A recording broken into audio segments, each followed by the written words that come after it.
अस्सलाम वालेकुम dear students, मैं हूं हैदर फैज़ान और हमारी डिस्कशन 10th क्लास की मैथमेटिक्स साइंस ग्रुप पर जारी थी। लास्ट लेक्चर में हमने methods to solve quadratic equations के बारे में सीखा था। अब हम चलते हैं एक्सरसाइज 1.1 के क्वेश्चन नंबर 1 की जानिब, जिसमें हम बाज़ाब्ता तौर पर सीखेंगे कि क्वेश्चंस को आपने क्वाड्रेटिक इक्वेशंस की स्टैंडर्ड फॉर्म में कैसे कन्वर्ट करना है। हमें कुछ क्वेश्चंस दिए गए हैं और हमने उनको कन्वर्ट करना है क्वाड्रेटिक इक्वेशंस में और उनकी स्टैंडर्ड फॉर्म में, और उसके बाद अगर हमारा आंसर प्योर क्वाड्रेटिक में आता है तो हमने वो भी आइडेंटिफाई करना है। तो क्वेश्चन नंबर 1 पार्ट 1 की जानिब चलते हैं। स्टूडेंट्स, हमारा क्वेश्चन है x + 7 × x - 3 = -7।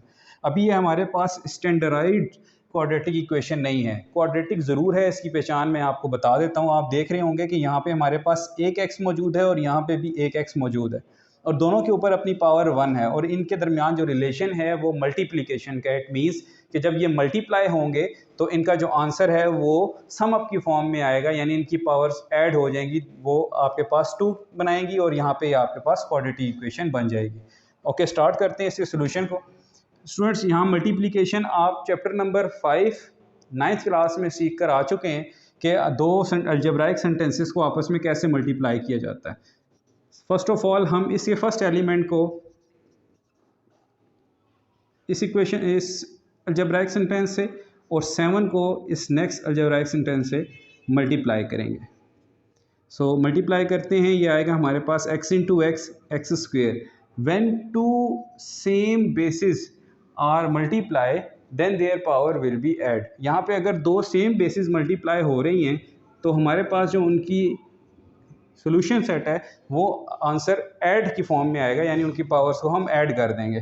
तो x × x will become x², 3 × x 3x + 7x - 21 = -7।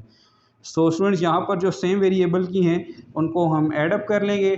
7x में से 3x हमारे पास माइनस हो गए, तो ये आ गया 4x - 21 = -7। अब स्टूडेंट्स, हमें यहाँ से -7 को रिमूव करना है। डेली लाइफ में हम ये कहते हैं कि -7 माइनस का है, यहाँ पे आके प्लस हो गया।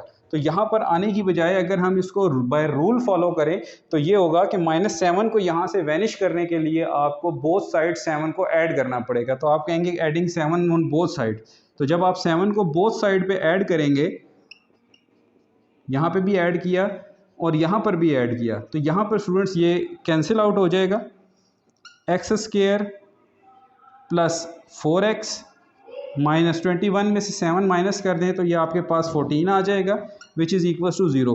तो स्टूडेंट्स, अब आप गौर कीजिएगा, जो आपकी इक्वेशन है ये एक स्टैंडर्ड क्वाड्रेटिक इक्वेशन है, जिसमें आपके पास फर्स्ट टर्म x² वैल्यू है, सेकंड टर्म x वैल्यू है, and last one is the constant, जो कि इसके सिमिलर है। आपको स्टैंडर्डाइज्ड क्वाड्रेटिक इक्वेशन के बारे में पता होना चाहिए। हमने लास्ट लेक्चर में भी सीखा था कि ax² + bx + c = 0 while a is not equals to 0। This is the form of quadratic equation, standard form of quadratic equation, और ये हमारे पास स्टैंडर्ड क्वाड्रेटिक इक्वेशन बन चुकी है। अब हम चलते हैं इसके पार्ट नंबर 2 की जानिब। जी स्टूडेंट्स, अब हम चलते हैं क्वेश्चन नंबर 2 की जानिब। डियर स्टूडेंट्स, आप देख रहे होंगे कि यहाँ पे हमारा एलसीएम मेथड यूज़ होने जा रहा है। एलसीएम हम कब यूज़ करते हैं? जब हमारे पास दो फ्रैक्शंस के दरमियान प्लस या माइनस का रिलेशनशिप मौजूद हो, तब हम इसको सॉल्व करने के लिए एलसीएम मेथड यूज़ करते हैं। तो आप देखिएगा कि यहाँ पे हमारे पास फ्रैक्शंस हैं और दोनों के दरमियान माइनस का रिलेशन है, तो इट मीन्स यहाँ पे हमें बाय यूज़ ऑफ एलसीएम इसको सॉल्व करना पड़ेगा। तो एलसीएम का एक आसान तरीकाकार है कि यहाँ पे अगर आपके पास दो फ्रैक्शंस मौजूद हैं तो दो फ्रैक्शंस के लिए एलसीएम में हम ये करते हैं कि जो डिनोमिनेटर्स हैं उनको मल्टीप्लाई करते हैं आपस में, मीन्स 7 × 3, और न्यूमिनेटर में हम क्रॉस मल्टीप्लाई करके लिखते हैं, यानी कि 7 मल्टीप्लाई हो जाएगा x² + 4 से और 3 मल्टीप्लाई हो जाएगा x से। ये एक आसान मेथड है फॉर द टू फ्रैक्शंस के आप इनको कैसे एलसीएम के साथ सॉल्व कर सकते हैं कि डिनोमिनेटर्स को आपने मल्टीप्लाई करके लिखना है और न्यूमिनेटर्स को आपने क्रॉस मल्टीप्लाई करके लिखना है।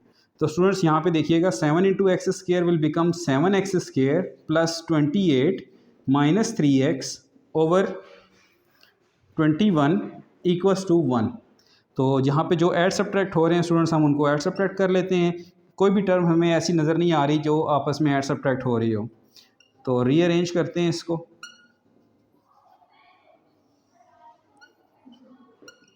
ओके स्टूडेंट्स, याद रखिएगा, जब भी दो फ्रैक्शंस के दरमियान इक्वल का साइन मौजूद हो तो वहाँ पे हमारे पास क्रॉस मल्टीप्लिकेशन होती है। क्रॉस मल्टीप्लिकेशन को हम कहते हैं कि ए और डी आपस में मल्टीप्लाई होते हैं एंड बी एंड सी आपस में मल्टीप्लाई होते हैं। तो अब आप गौर करें तो यहाँ पे भी हमारे पास दो फ्रैक्शंस हैं, वन के नीचे कुछ भी नहीं तो डिनोमिनेटर में वन मौजूद रहता है। तो यहाँ पर आप देखिएगा कि ये क्रॉस मल्टीप्लाई हो जाएंगे, यानी वन मल्टीप्लाई होगा इस टर्म से, तो ये आ जाएगा हमारे पास 7x² minus 3x plus 28 and 21 multiply by 1 will become 21। तो स्टूडेंट लास्ट क्वेश्चन की तरह हमें 21 को यहाँ से वैनिश करना है, तो यहाँ से वैनिश करने के लिए हम बोथ साइड 21 सब्ट्रैक्ट करेंगे। सो स्टूडेंट ये बनेगा 7x² minus 3x plus 28 minus 1, 28 minus 1 students हमारे पास बनेगा 7 इक्वल्स टू 0। सो अब आप देखिएगा कि ये जो हासिल होने वाली इक्वेशन है वो हमारे पास एक स्टैंडर्डाइज्ड क्वाड्रेटिक इक्वेशन है। सो ये भी प्योर क्वाड्रेटिक नहीं है क्योंकि यहाँ पे x का फैक्टर इस वक्त मौजूद है। चलते हैं क्वेश्चन नंबर 3 की जानिब। तो अब हम चलते हैं पार्ट नंबर 3 की जानिब। पार्ट नंबर 3 जो स्टूडेंट्स हमारे पास है x over x plus 1 plus x plus 1 over x is equal to 6। यहाँ पर भी स्टूडेंट्स हम लास्ट क्वेश्चन वाला मेथड अडॉप्ट करेंगे कि दोनों को हम किस तरह से सॉल्व करते हैं। एलसीएम में डिनोमिनेटर टर्म्स को हम मल्टीप्लाई फॉर्म में लिखेंगे x प्लस 1 और न्यूमिनेटर में हम क्रॉस मल्टीप्लिकेशन लिखेंगे x into x square and x plus 1 से मल्टीप्लाई होने के बाद बन जाएगी x प्लस 1 का होल स्क्वायर और is equal to 6। Okay, x square students यहाँ पे आप देखिएगा एक फार्मूला होता है हमारे पास अलजेब्रा में a plus B whole square किसके इक्वल होता है a square plus 2ab plus B square. तो स्टूडेंट्स यहाँ पे हम वही फार्मूला अप्लाई करने जा रहे हैं। a हमारे पास x है और b हमारे पास 1 है, तो ये बनेगा x square plus 2 into x into 1, 2ab की जगह और 1 का स्क्वायर डिवाइडेड बाय, यहाँ पे ये टर्म मल्टीप्लाई हो रही है, x into x will become x square और x into 1 x is equal to 6। Students इसको सॉल्व करते हैं, ये हमारे पास बन जाएगा x square plus 2x plus 1 over x square plus x equals to 6। यहाँ पर जो एडिशन हो रही है इसको हम ऐड कर लेते हैं, एक्स स्क्वायर और एक्स स्क्वायर ऐड होने के बाद बन जाएंगे 2x square plus 2x plus 1 over x square plus x is equal to 6। Again students दो फ्रैक्शंस के दरमियान इक्वल का साइन है, इट मीन्स यहाँ पे क्रॉस मल्टीप्लिकेशन हमें करनी पड़ेगी। तो ये वाली पूरी टर्म जब 1 से मल्टीप्लाई होगी तो हमारे पास आंसर आएगा 2x square plus 2x plus 1 और 6 के साथ ये दोनों टर्म्स जाकर मल्टीप्लाई हो जाएंगी। तो ये आएगा हमारे पास 2x square plus 2x plus 1 equals to 6x square plus 6x। Again अब स्टूडेंट्स हमें इन दोनों टर्म्स को यहाँ शिफ्ट करना पड़ेगा, तो हम इनको शिफ्ट कर लेते हैं। This will become 2x square plus 2x plus 1 minus 6x square minus 6x equals to 0। आप चाहें तो both side minus 6x square और माइनस 6x ऐड भी करवा सकते हैं या इनको यहाँ शिफ्ट करवा लें, दोनों सूरतों में पॉसिबल है। तो ये आ जाएगा हमारे पास 2x square minus 6x square will become minus 4x square, 2x minus 6x will become minus 4x and plus 1। तो स्टूडेंट्स अभी ये हमारे पास स्टैंडर्डाइज्ड नहीं हुई। स्टैंडर्डाइज्ड क्वाड्रेटिक इक्वेशन हमारे पास होती है ax square plus bx plus c where a b and c are the positive integers. तो यहाँ पे हम क्या करेंगे, नेगेटिव से मल्टीप्लाई करवा देंगे पूरी इक्वेशन को। जब नेगेटिव से मल्टीप्लाई करवाएंगे -1 से, तो ये हमारे पास आ जाएगा, यहाँ लिखेंगे हम multiplying by -1 on both sides. तो स्टूडेंट्स ये बन जाएगा 4x स्क्वायर, ये बन जाएगा 4x, ये बन जाएगा -1 इक्वल्स टू 0। तो बच्चों ये आपके पास एक स्टैंडर्डाइज्ड क्वाड्रेटिक इक्वेशन आ चुकी है, ये हमारे क्वेश्चन का आंसर है। उम्मीद है आपको समझ आ चुका होगा। अब चलते हैं हम पार्ट नंबर 4 की जानिब। जी स्टूडेंट्स अब हम चलते हैं पार्ट नंबर 4 की जानिब। अच्छा बच्चों पार्ट नंबर 4 को सॉल्व करने के लिए हम प्रीवियस 2 क्वेश्चंस को अगर देखें तो वहाँ पे भी हमारे पास 2 अलजेब्राइक टर्म्स थी और कांस्टेंट टर्म इक्वल के राइट साइड पे मौजूद थी। तो इसको भी हम उसी तरह से बना लेते हैं, उसी तरह फॉर्म में चेंज कर लेते हैं। यह आएगा हमारे पास x plus 4 over x minus to minus x minus to over x, जब हम इस +4 को दूसरी जानिब शिफ्ट करेंगे या -4 दोनों जानिब ऐड करेंगे, दोनों पॉसिबिलिटीज़ हैं, तब भी हमारे पास ये वहाँ शिफ्ट होकर आ जाएगा -4। अब स्टूडेंट्स यहाँ पे आपको एलसीएम फॉर्म बनाना आसान है। कैसे बनाते हैं? हम डिनोमिनेटर्स को मल्टीप्लाई करते हैं, x into x minus two, और न्यूमिनेटर में हम इनको क्रॉस मल्टीप्लाई करके लिखते हैं, x into x plus 4 minus x minus two whole square equals to -4। अब स्टूडेंट्स हम क्या करेंगे? Multiplication x square plus 4x minus, students यहाँ पे आपको याद होगा हमारे पास एक अलजेब्राइक फार्मूला होता है a minus B whole square, that is a square minus 2ab plus B square. तो यहाँ पे हम वो अप्लाई करेंगे, ये आएगा x square minus 2ab plus B square bracket close whole over x square minus 2x equals to 4। Students यहाँ तक हम फार्मूला अप्लाई कर चुके हैं। अब हम इसको सिंप्लीफाई करते हैं, ये आएगा हमारे पास X square plus 4x minus, अब स्टूडेंट्स यहाँ से देखिएगा माइनस से ये साइन चेंज हो जाएंगे, जो माइनस के हैं वो एडिशन में चेंज होंगे, जो एडिशन के हैं वो माइनस में चेंज हो जाएंगे। यह आएगा माइनस एक्स स्क्वेयर, स्टूडेंट्स ये बनेगी हमारे पास टर्म 2 इंटू 2 4x माइनस के, ये आ जाएगा हमारे पास प्लस 4x। इसी तरह ये बनेगा 2 स्क्वेयर 4, तो 4 आ जाएगा हमारे पास माइनस का whole over x square minus 2x equals to 4। अब स्टूडेंट्स यहाँ कोई ऐड सब्ट्रैक्ट आपस में अगर हो रहे हैं तो उन्हें हम कर लेते हैं। ये देखिएगा यहाँ पे एक्स स्क्वेयर वाला फैक्टर कैंसिल हो रहा है हमारे पास, क्योंकि दोनों ऐड सब्ट्रैक्ट के थे। अब 4x and 4x will become 8x minus 4 over x square minus 2x equals to 4। यहाँ पर कुछ भी नहीं है स्टूडेंट्स, हमारे पास 1 मौजूद है। अब हम यहाँ पे क्रॉस मल्टीप्लाई करेंगे इसको, ये आएगा हमारे पास 8x minus 4 equals to 4 into x square minus 2x। तो बच्चों ये बन जाएगा 8x minus 4 x square minus 8x। अब स्टूडेंट्स हमने करना क्या है कि या आप इन टर्म्स को यहाँ शिफ्ट करें या इन टर्म्स को दूसरी जानिब शिफ्ट करें, दोनों सूरतों में बात एक ही है। तो हम ये करते हैं कि हम अपनी राइट साइड की लेफ़्ट साइड की जो टर्म्स हैं उनको राइट साइड पे शिफ्ट कर लेते हैं। तो ये बन जाएगा 4x स्क्वेयर माइनस 8x, ये शिफ्ट हो गए माइनस 8x प्लस 4। और लिखने के बाद यहाँ देखिएगा कि ये हमारे पास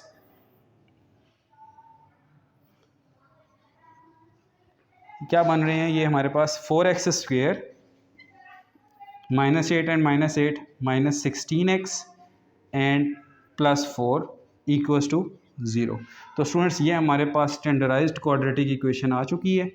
अब आप अगर गौर करें तो यहाँ पर 4 से हम इसको डिवाइड करके मज़ीद कॉन्ट्रैक्ट कर सकते हैं, मज़ीद मुख्तसर इसको कर सकते हैं, लेकिन ये भी आंसर हमारे लिए वैलिड है, तो यहाँ पे हम इसको लीव करते हैं। ये था हमारा पार्ट नंबर 4। अच्छा स्टूडेंट्स, यहाँ पे एक छोटी सी मिस्टेक हम कर चुके हैं। यहाँ पे देखिएगा ये -4 है, यहाँ भी -4 आएगा, यहाँ पे भी -4 आएगा, ये भी -4 बनेगा, ये भी -4 होगा। तो यहाँ से आगे हम 2 स्टेप अपने रेस करते हैं। ये देखिएगा 8x माइनस 4x जब मल्टीप्लाई होगा ये बनेगा -4x square and this will become plus 8x। अब इन टर्म्स को यहाँ अगर आप शिफ्ट करवाएं तो ये बनेगा plus 4x square minus 8x equals to 0। अब स्टूडेंट्स यहाँ आप गौर करें तो -8x और प्लस 8x कैंसिल आउट हो रहे हैं। जो रिमेनिंग टर्म्स हैं वो हमारे पास हैं 4x स्क्वेयर माइनस 4। इन दोनों में से 4 कॉमन आ रहा है तो हम 4 को कॉमन ले लेते हैं। यहाँ पे थोड़ा सा कर लेते हैं इसको, 4 हमने कॉमन लिया, x square minus 1 equals to 0। 4 जब 0 के साथ जाके डिवाइड होगा तो स्टूडेंट्स ये 0 बन जाएगा और ये हमारे पास रिमेनिंग आंसर होगा। अगर आप लेक्चर 1 को थोड़ा सा रिवाइज़ करें, लेक्चर 2 को सॉरी, तो वहाँ पे आपको मैंने प्योर क्वाड्रेटिक इक्वेशन के बारे में बताया हुआ है कि ऐसी टर्म जिनमें से x वाला फैक्टर रिमूव हो जाए, यानी ax square plus c equals to 0 आ रहा हो, तो ऐसी इक्वेशन को हम प्योर क्वाड्रेटिक इक्वेशन कहते हैं। तो स्टूडेंट्स ये हमारे पास प्योर क्वाड्रेटिक इक्वेशन आ चुकी है। अब हम चलते हैं अपने पार्ट नंबर 5 की जानिब। जी स्टूडेंट्स, अब हम चलते हैं पार्ट 5 की जानिब। स्टूडेंट्स अगर आप पार्ट 5 पे गौर करें तो ये आपके पास सिमिलर टू पार्ट नंबर 4 है। जैसे हम पार्ट 4 में करके आए हैं इसी तरह पार्ट 5 में आपने इसको सॉल्व करना है। सो ये क्वेश्चन मैं आपको एज एन असाइनमेंट दे रहा हूँ। अगर आपको इसमें कोई प्रॉब्लम होती है तो आप मुझे नीचे कमेंट सेक्शन में बता दीजिएगा, हम इसको रिसॉल्व कर लेंगे। चलते हैं पार्ट नंबर 6 की जानिब। पार्ट नंबर 6 पे स्टूडेंट्स अपनी बुक्स पे टैक्स कर लें, ये इंपॉर्टेंट क्वेश्चन है पेपर पॉइंट ऑफ व्यू से। तो इसको सॉल्व करते हैं। यहाँ पर भी स्टूडेंट्स हम वही मेथोडोलॉजी अप्लाई करेंगे कि क्रॉस मल्टीप्लिकेशन डिनोमिनेटर्स को मल्टीप्लाई किया एंड न्यूमिनेटर्स को क्रॉस मल्टीप्लाई करेंगे।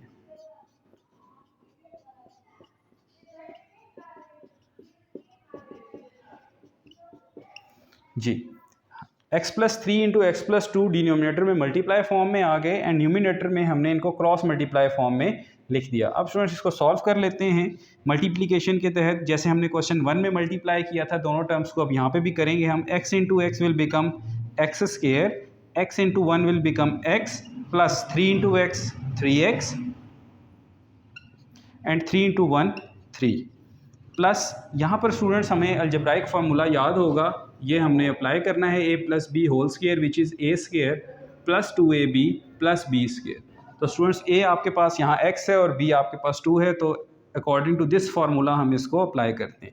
This will become x square plus 4x plus 4 over, यहाँ पे इनको मल्टीप्लाई करें, x into x x square plus 3x plus 2x plus 6 equals to 25/12।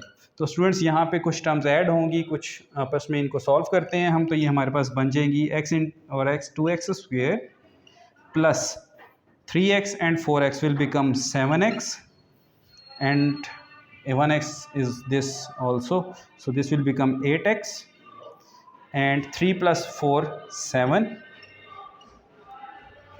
over x square plus 3x plus 2x will become 5x and plus 6 equals to 25/12। तो student यहाँ तक हम इसको simplify कर चुके हैं। अब हम चलते हैं क्रॉस मल्टीप्लाई। देखिएगा, क्यों सर? जी स्टूडेंट्स, अब स्टूडेंट्स आप देखिएगा कि यहाँ पे हमारे पास दोनों फ्रैक्शंस में इक्वल का साइन है, तो हमें क्रॉस मल्टीप्लाई यहाँ पर करना पड़ेगा। तो क्रॉस मल्टीप्लाई करवाते हैं। 12 मल्टीप्लाई हो जाएगी इस टर्म के साथ, 12 into 2x square plus 8x plus 7 is equals to 25 into x square plus 5x plus 6। तो स्टूडेंट्स यहाँ पे वैसे तो आपको टेबल्स आने चाहिए, लेकिन अगर आपको डिफ़िकल्टी है तो आप कैलकुलेटर का सहारा ले सकते हैं। यहाँ पे इनको मल्टीप्लाई करें, 12 इंटू 2 24x स्क्वायर, 12 8 जार 96x प्लस 12 7 जार 84 equals to 25x square plus 125x and 12 6 जार 150। ये स्टूडेंट्स हमारे पास सिंप्लीफाइड फॉर्म है। अब हमने इनमें से किसी एक टर्म को दूसरी जानिब शिफ्ट करना है और हमारा आंसर आ जाएगा। तो हम इनको यहाँ पे शिफ्ट करते हैं, 24x square plus 96x plus 84 minus 25x square minus 125x and minus 150 will be equals to 0। अब स्टूडेंट्स ये सिंप्लीफाइड हो गए हैं, अब इनको हम सॉल्व कर लेते हैं। 24x square minus 25 minus x square, 96x में से अगर आप माइनस 125 माइनस कर दें तो ये आपके पास आ जाएंगे 29x और ये आपके पास 84 माइनस के 66x इक्वल टू 0। अब स्टूडेंट्स आप इनका माइनस कॉमन ले लें या माइनस से मल्टीप्लाई करवा दें। आप देखिए multiplying by -1 on both side,